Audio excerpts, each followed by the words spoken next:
Senhor esteja convosco. Ele está no meio de nós. Proclamação do Evangelho de Jesus Cristo, segundo Lucas. Glória a vós, Senhor. Aconteceu que, caminhando para Jerusalém, Jesus passava entre a Samaria e a Galiléia. Quando estava para entrar num povoado, 10 leprosos vieram ao seu encontro. Pararam à distância e gritaram: Jesus, mestre, tem compaixão de nós. Ao vê-los, Jesus disse: Ide apresentar-vos aos sacerdotes. Enquanto caminhavam, aconteceu que ficaram curados. Um deles, ao perceber que estava curado, voltou glorificando a Deus em alta voz. Atirou-se aos pés de Jesus, com o rosto por terra, e lhe agradeceu. E este era um samaritano. Então Jesus lhe perguntou: Não foram 10 os curados? E os outros 9, onde estão? Não houve quem voltasse para dar glória a Deus, a não ser este estrangeiro? E disse-lhe: Levanta-te e vai, tua fé te salvou. Palavra da salvação. Glória a vós, Senhor.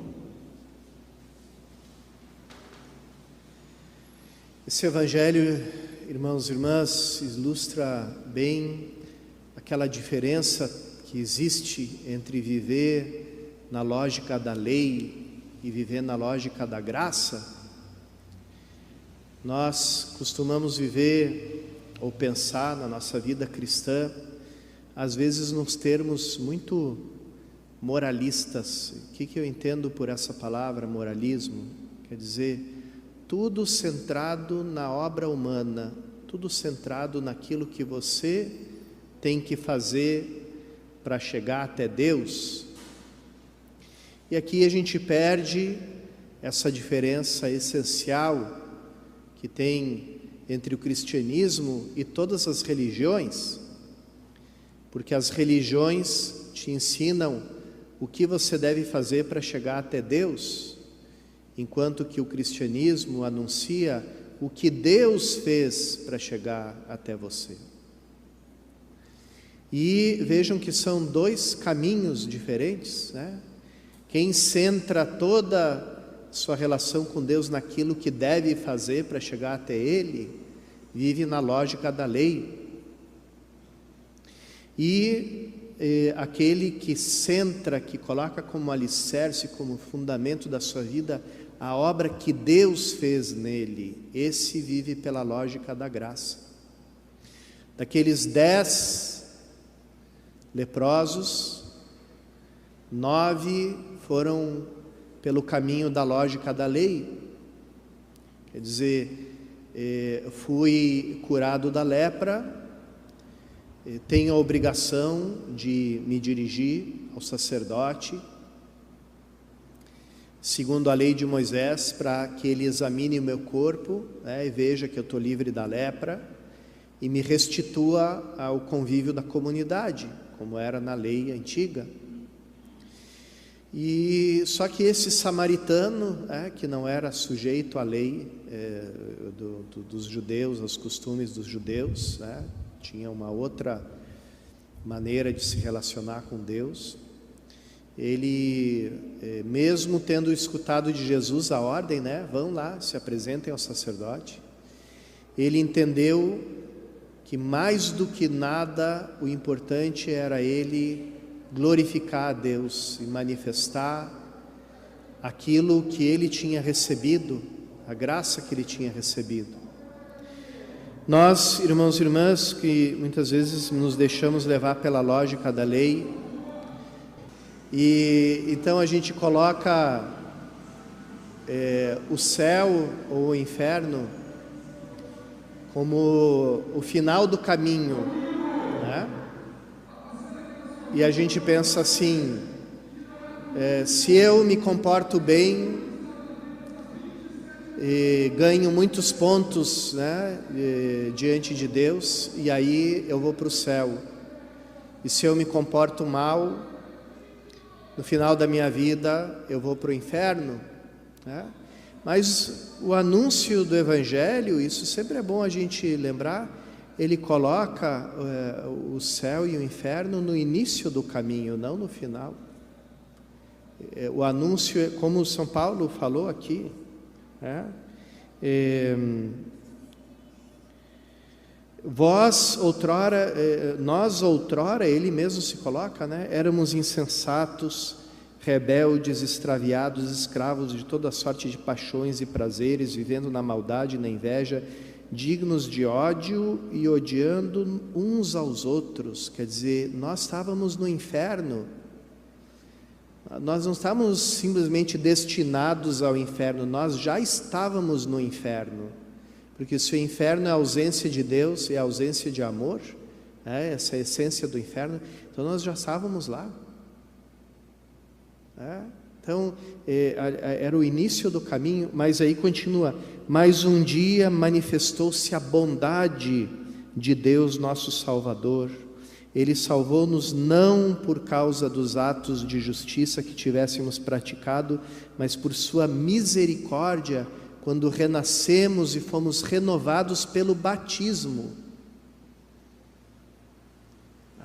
Então, o céu também está lá atrás, nos arrancou do inferno e nos levou para o céu, quer dizer, para a sua amizade, para a sua graça, para o seu amor. Então, é tudo lá atrás, e isso é o que significa entender o que é a lógica da graça. Eu não fiz nada e Ele me salvou, eu não fiz nada que merecesse sair do inferno e Ele me tirou do inferno e me levou para junto de si. Aí você pergunta, padre, então como é que fica esse negócio de ir para o céu, para o inferno depois da morte? Não, aqui é a tua liberdade, ou você aceita o céu que Ele te deu, ou você diz, não, prefiro voltar para o inferno. Aí é com a tua liberdade, porque Deus te dá um presente, mas te deixa livre para acolher ou não aquilo que Ele te deu, para acolher ou não a graça que Ele te deu. Quer dizer, vou viver como um salvo, como um redimido, ou eu escolho e prefiro viver como um condenado? Escolho viver como um cidadão do céu, ou escolho viver como um cidadão do inferno que faz da sua vida uma antessala do inferno, porque rejeito toda a graça, todo o bem que Ele me deu e prefiro voltar, aquelas imagens terríveis, bíblicas, a porca depois de lavada foi outra vez se revolver na lama, o cão voltou a comer o seu vômito, a imagem de quem recebe uma graça e depois rejeita, mas é importante isso, de a gente viver na lógica da graça, ou seja, não foi o meu esforço, não foram as minhas boas obras que me deram a salvação, foi a pura bondade, a pura misericórdia de Deus. E Ele fez de mim um cidadão do céu. Eu tenho no meu bolso e no meu coração o passaporte dos santos. Não preciso que venha ninguém me vender a preço de ouro, o bilhete para o céu, como algum pastor exaltado fez por aí, até com a assinatura de Jesus, que ele, não sei como é que ele conseguiu, porque eu já recebi o passaporte para o céu e a assinatura de Jesus no meu batismo. O batismo, antigamente, ele era chamado pelos primeiros cristãos sfrades, que quer dizer o selo. Fui marcado com o selo da salvação. Nosso pai padroeiro São Francisco gostava tanto dessa letra grega, o tau, a letra T grega, porque justamente é aquela: não toques naqueles que receberam o tau, na sua testa, a letra da salvação, que é a forma da cruz. Esse foi o selo que nos marcou e que nos destinou para a eternidade. Com a nossa liberdade podemos rejeitar, podemos dizer: Senhor, não quero esse céu que Tu me deste, mas nunca vai ser apagado o fato de que Ele nos tirou, arrancou das trevas e nos levou para o reino da luz. E é nisso que consiste o Evangelho, o anúncio. Ele fez tudo, tudo é graça, tudo é amor, tudo é misericórdia.